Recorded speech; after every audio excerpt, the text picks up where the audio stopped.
Welcome to Emerging Franchise Brands, the podcast that introduces you to the visionary founders of America's fastest growing franchise opportunities. We'll also hear from industry pros as they share what it really takes to achieve the elusive milestone of 100 plus locations. I am your host, Frank Fumi, founder of I9 Sports, and my 20-year journey from inception to acquisition has given me a unique perspective on how to succeed in franchising. Join me as we welcome today's guest. Hello, everyone, and welcome to the Emerging Franchise Brands podcast. On today's show, I have the CEO of Pigtails and Crewcuts, Wade Brannon. Wade, welcome to the show. Thank you, Frank. Appreciate you having me. I'm looking forward to chatting with a franchise industry veteran. I'm looking forward to talking with you. Thank you. All right, Wade, tell us about Pigtails and Crewcuts. I want to hear the origin of this. I know you kind of stumbled on this baby. I did. I had been in the franchise business for a while before and met a lady who started Pigtails and Crewcuts in Atlanta. And this was in 2007 and 2006, This was in 2004. And she approached me and said, I understand you've been in the franchise business. I've created Pigtails and Crewcuts and would like to franchise it. Would you mind helping me? And I told her that I'd be glad to, and I had a couple meetings with her. And I ended up buying it from her as a startup concept that had one location here in Atlanta because I felt like there was an opportunity to build it into a franchise business. And her deal wasn't really to go all the way with it and take it to the full extent. And so that's how I got into it. And I'd taken my children there and just thought it was a great place. It's a fun, friendly, children's centric haircut salon for children. And I just thought it was a great idea. And we decided to work together to franchise it, my partners and I. Nice. All right, Wade. Well, let's share with the audience a little bit about your background. You are a legend in franchising. You've been in the industry for 40 years, right? I have. All right. Share with the audience your journey. What are you best known for? As soon as I got out of college, I went to work in the first Heavenly Ham store, which was a specialty meat store. We sold spiral sliced hams and other specialty meats. And that turned into something. And we ended up buying that concept from the original owners and built it into a franchise system that we eventually sold after almost 20 years to our main competitor, Honey Baked Ham. And we had about 250 locations when we sold it. We're all across the country. And, I kind of took what I learned there and built Pigtails and Crewcuts from that, kind of with the same model of, we were selling a specialty product, and we're selling a specialty service. And we kind of applied the same systems and the same ideas, although they've evolved pretty significantly in 20 years. But yeah, that's kind of my interesting background. When did you end your time with Heavenly Ham? We sold it in 2002, and I left fairly shortly thereafter. It was just a little bit of a big company mentality for me, and I was more looking for another startup and wasn't really sure what I wanted to do. My wife is a real estate attorney, and she was slammed with a refinance boom that was going on. And so I kind of became Mr. Mom to my three. I had two twin girls that were 2 and a son that was 3. And so we hung out together for a little while. And then I kind of figured out it was time to get back to work, and Pigtails and Crewcuts came on the scene, and it just worked out that I was able to get back to work and get after it again. I know most people are excited to talk with you about, of course, launching Pigtails and Crewcuts and growing it out. But I want to spend a little bit of time talking about the time period that truthfully is near and dear to my heart. And it's actually those 2 years of that time period from Heavenly Ham to Pigtails and Crewcuts. I went through a similar experience myself after selling my company, and it's not easy. And I think since we have so many emerging founders that are watching the podcast and listening, and folks in the industry, would you share what that's like? You leave, you think you're riding off into the sunset, and how long was it after you left that you had a aha moment like, this is not all what it's cracked up to be. Life is more than just, being home, and I want to do something fulfilling again. was probably about 3 days of changing diapers on three children. Now, I really enjoyed that time. It was something that a lot of people don't have the opportunity to do. And I really enjoyed it, but I never felt like I was finished. And I got a lot of phone calls from people who were looking for somebody with franchise experience. And there are a lot of franchise companies based here in Atlanta. And I talked to a lot of my old franchisees about their business opportunities. I talked to a lot of people who had other franchise companies. And I really kind of always thought I would get back into something. I love the franchise model so much that I felt like, I really didn't know how to do anything else. So I Hmm. kind of always thought it was going to be back in the franchise business. I didn't really know where, but then this one came along. But there were others. There were other people that I talked to about other opportunities, and some very interesting ones. And I ended up with this one just because I felt like it was very similar to the first one, and I just felt like there was great opportunity. But I think it's everybody has to take their own path. I think it was, I say I always thought I was going to get back into, I wasn't finished. I was in my early 40s. So there wasn't a place for me it wasn't time to retire. That wasn't on the radar. This was more of a, step back, do something I wanted to do, and then go from there, and then figure out another path.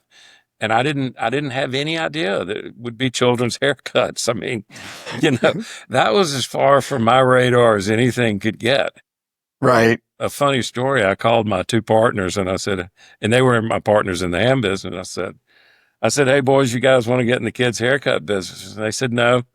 And I said, yeah, I got it, but we ought to look at this. It's kind of a cool concept. And Hmm. we did a little due diligence, and all of a sudden we were kind of like, yeah, that might be kind of fun too.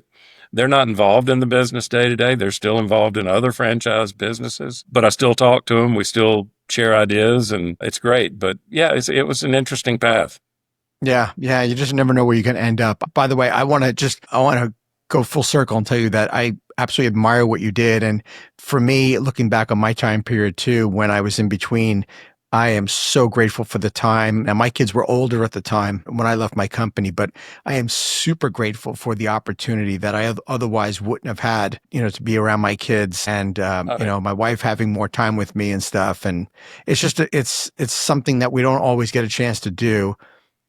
I think for all of us, depending on, of course, the age, on whether we're looking to retire or even if we think retirement is something in our future, some of us quickly find out it's not all that it's cracked up to be. yeah, my children don't remember it, but the relationship that we have really was centered around that time. They were too young That's to beautiful. have that memory, but I'll never forget it. And you're Yeah. right, it is a treat. Yeah. You're very, very fortunate that that happened. Okay. So there was something about this brand, though, because you'd been in franchising a long time. Of course, you'd never been in the haircut business and you saw other opportunities. So, what made this thing like truly special that you were willing to change your life and you're going into this? Well, my son, my son and I had gone to my barbershop, and you can tell I'm not my customer. We would go to my barbershop, and it was a miserable experience for him. He would scream the whole time. I call it the Samson complex. He was getting his strength sapped by having his hair cut, and it was tough. And the lady had started Pigtails and Crewcuts, and I took him there. And we sat there on a Saturday morning for an hour because they were so busy. They had just opened and they were so busy. And never once did he say, Dad, we got to get out of here. We got to leave. He never said, I don't like this. And he sat through the experience and was like, when can we go back? And the concept of Pigtails and Crewcuts is for those people. It is a comfortable, fun, engaging environment where you're getting the best service possible for something that you can do in your bathroom. But I've always found parents are willing to do the best for their children. And that was why I thought this made sense. The ham business, we had the best product and it was all about family environment. We sold them for the holidays. It made people's holidays. And this is kind of the same thing. It makes people happy when they come to Pigtails and Crewcuts. It's a fairly mundane experience getting a haircut, but if your children don't enjoy it, or if they're just learning to get haircuts, or you want your children to look the best they can be and enjoy the experience, it made total sense to me. And Sure. that's really kind of why it resonated. Well, you did something that was really difficult, right? You came into a model that was already, founder born. So you're inheriting something that I'm sure there were things that you loved, and there was other things that maybe you thought you knew from your franchise background that had to be improved and changed, especially if you're going to quote unquote franchise it. What was life like though when you first came in? So did you acquire the ability to franchise the company, or did you guys flat out acquire the company? I did. It was basically a federally registered trademark with Okay. one location here in Atlanta.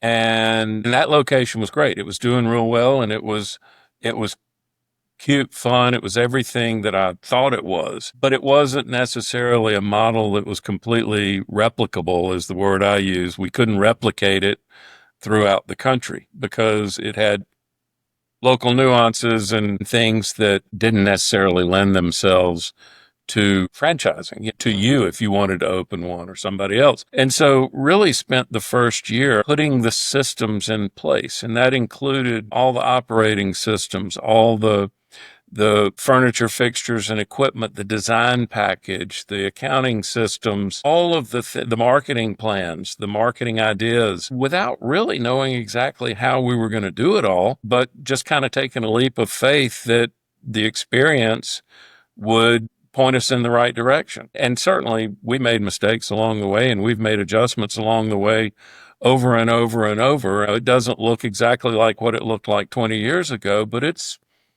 pretty close. If you walked in 20 years ago and you walked in today, you would know you were in the same place. And that's kind of cool. That is cool. That's damn good. That's real good. The back of the house is as different as night and day, but Mhm. the front of the house, the appearance to the customer is pretty doggone similar. Wow. I mean, let's face it, most of us that start a business, we don't think about franchising the company. So we have systems and processes that work for us. And unfortunately, I can speak for myself at least. A lot of those systems and processes were in my head, and that doesn't bode well for franchising. So, of course, you guys had to figure out what you need to do to replicate it. I'm not surprised that the back office stuff was the thing that needed the most help. Yeah, it was a lot of stuff. I mean, it took a long time. I thought, I mean, I think back about things I thought I knew then, and you know, kind of humbling, shall we say? It is.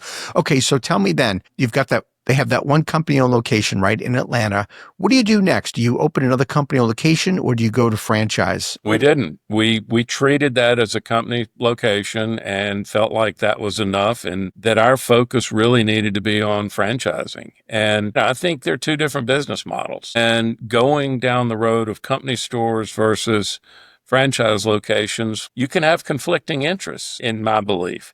And so what I did first was I called my old right hand person from the ham business. I said, "Hey, you want to get the band back together?" And she said yes, and she's still here today, thank goodness. But as vice president of franchise development, was a wonderful person and has been a friend for 35 years, 30 years.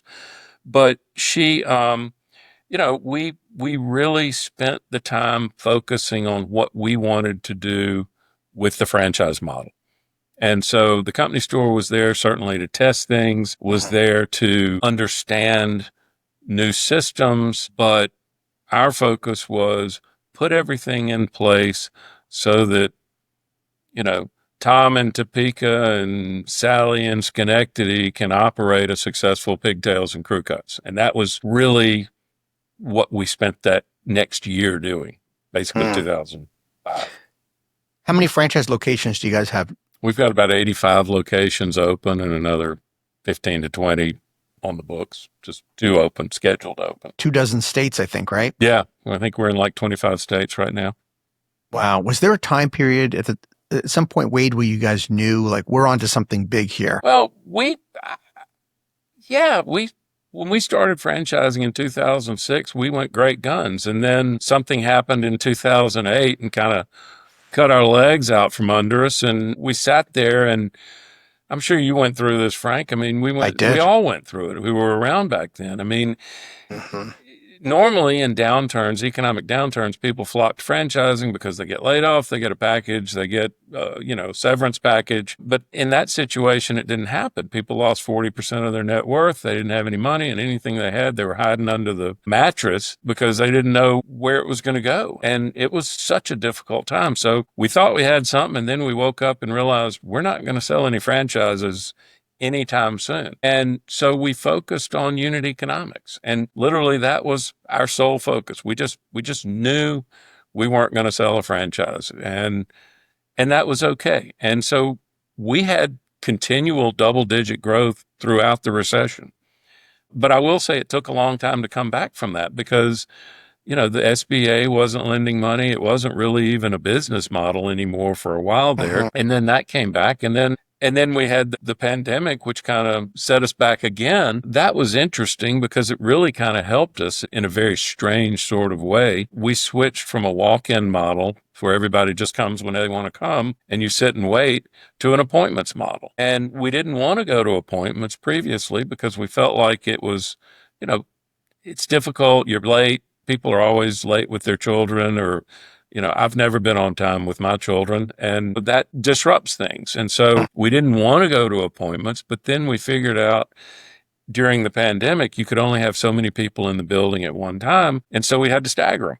So we created this appointments model, and that's been fantastic for us Wow. because we can control our labor better. We can control the flow, and it's really been a blessing from the pandemic. But yeah, I mean, Frank, I think we knew pretty early on that we had a business model that worked. It's just gotten healthier and as we've gone along, and it's continued to improve. I mean, our unit economics are continuing to grow every year and efficiently grow too, which is nice. Well, Wade, I think the key takeaway for me is that we have some of our greatest successes as a result of a crisis, and of course, how we managed through it. And look how you guys came out stronger outside of the recession, stronger outside of COVID. I think, though, the timeliness of our podcast, I'd love to get your take to share with this audience. Again, I have an audience of people looking to buy a franchise as well as emerging founders. I have a lot of people in the franchise industry that tell me they watch the podcast and listen to it.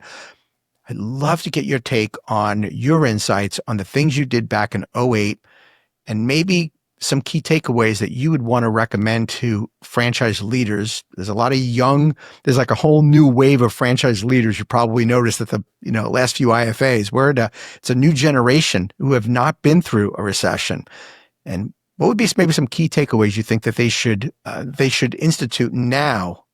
Yeah, I think there are two things. I mean, we've got a fairly volatile economy going on right now here in the beginning of the second quarter of 2025. There are a lot of things happening that are affecting people's well-being.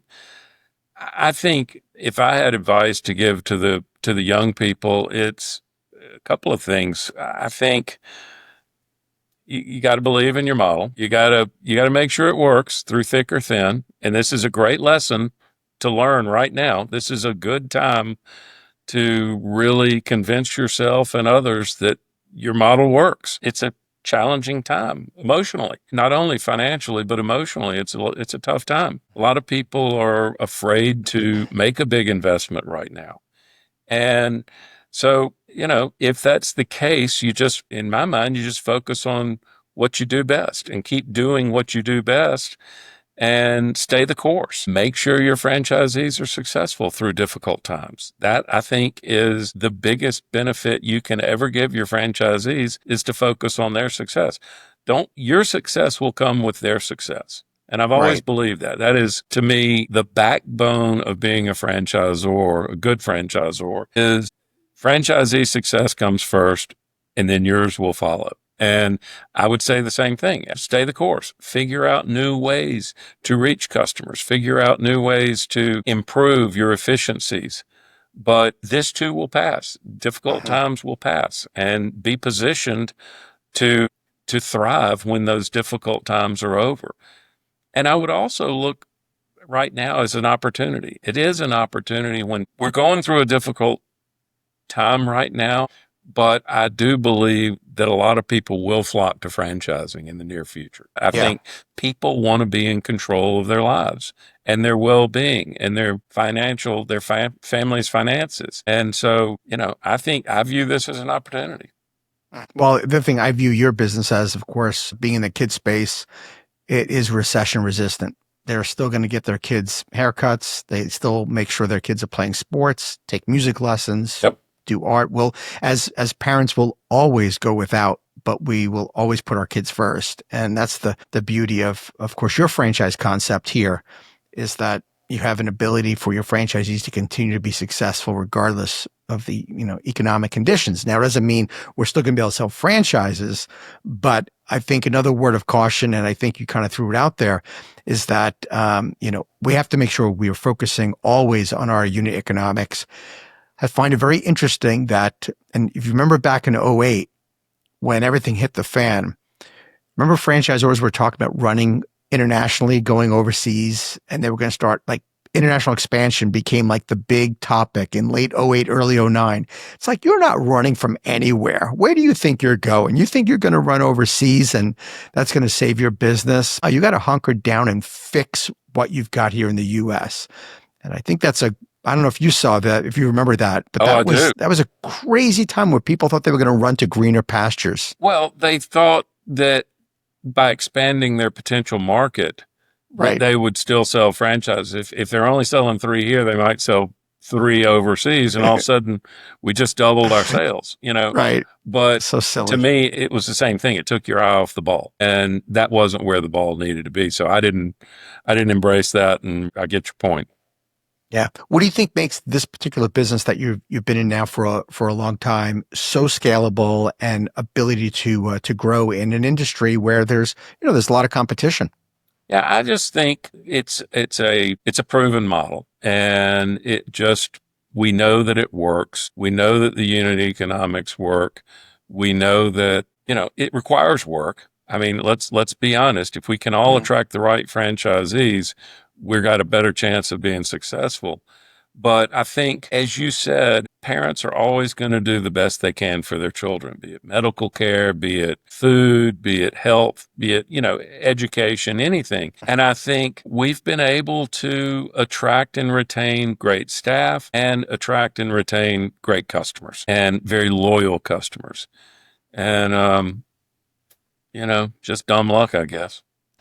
But truly, what makes you all different, as simple as it sounds, it is just kids, where a lot of the other concepts that are out there are adults and kids. Yeah. And there's a huge difference there for a level of comfort for kids. And I think that's really what Pigtails and Crew Cuts is really all about. It's supposed to be fun and comforting in a place that kids sometimes find scary. Yeah. I mean, that's what we're selling. We're selling a quality haircut with a great experience that goes along with it. Wait, what type of person thrives in your franchise system? You guys have been at it a long time. You've seen success. You've seen failure like we all have. Who's thriving? What does that person look like? What are they up to? And what do they do differently? The skill sets that I look for are business management acumen. And there's so much that you can build on that sentence. And it's a very shallow sentence, but it's all the things that go into running a business.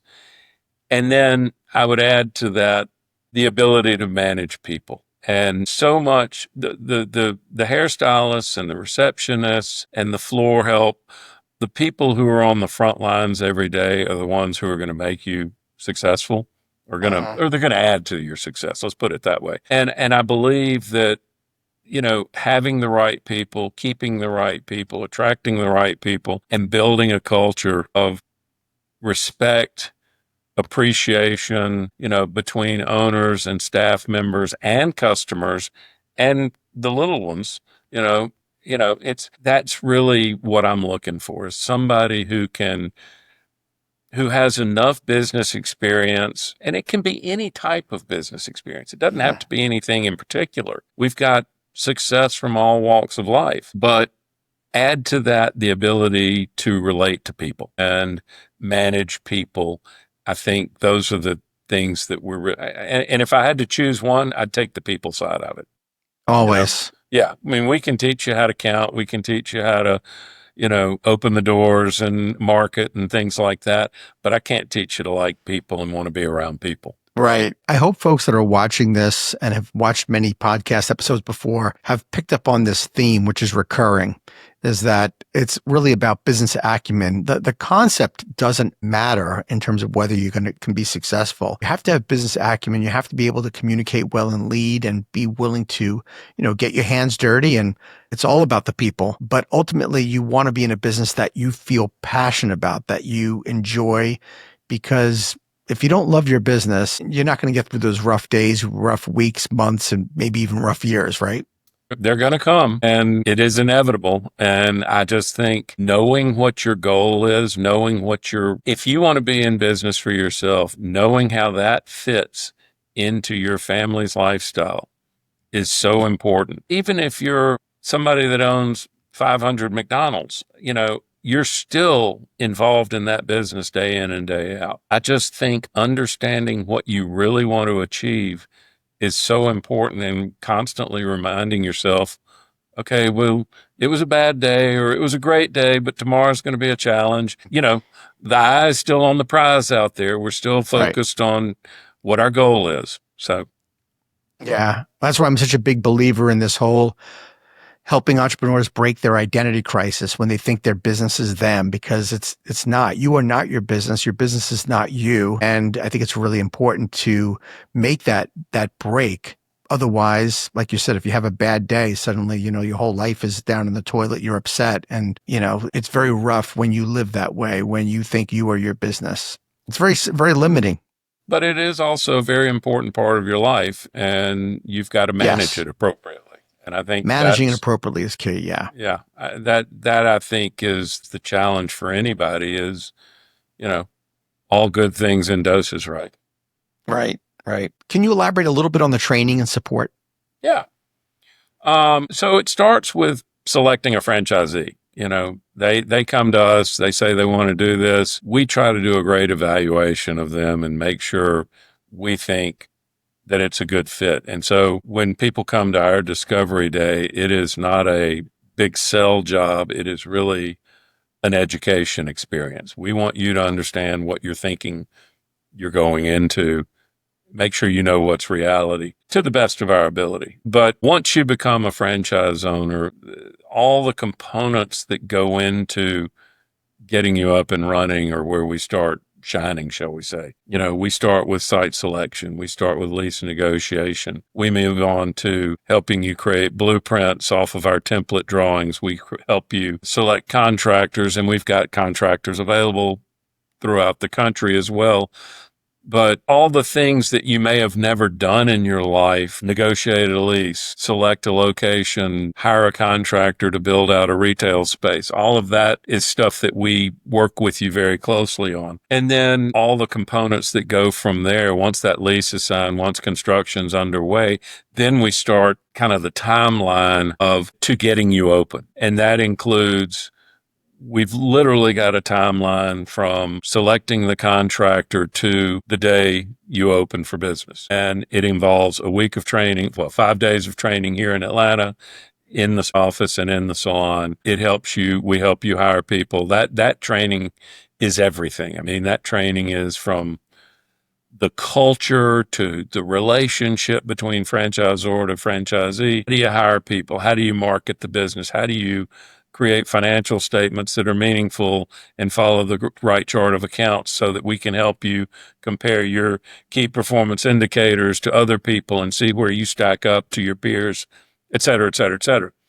And then we continue through that construction process to the hiring point, to all the punch list stuff. And then we show up before before your opening and work with you, help you train your employees that you've attracted.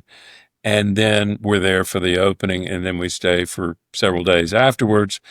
And then what we do is we assign a singular person to be responsible to you. And that is Right. that person's a franchise support specialist. And that person is there to help you day in and day out 7 days a week on, I've got a question about this. How do I do this? I know we talked about this. How do I do this? Hey, this has popped up. Have you ever seen this? Of course we've seen it. We've been doing it for 40 years. We've seen it. There ain't much we Exactly. hadn't seen, to be honest. Right, right. That's But a huge advantage yeah, of of working with somebody and being part of a franchise operation with people with such extensive, comprehensive experience, because you've seen pretty much everything you're going to see. every now and then a weird one will pop up, but Well, those are the ones for the book. You write those in the book because they're new and unique. Wade, that's the franchise gods just keeping you in check. That's Yeah, all. exactly. That's why I show up every day. Totally. I'm just waiting for one of those new things.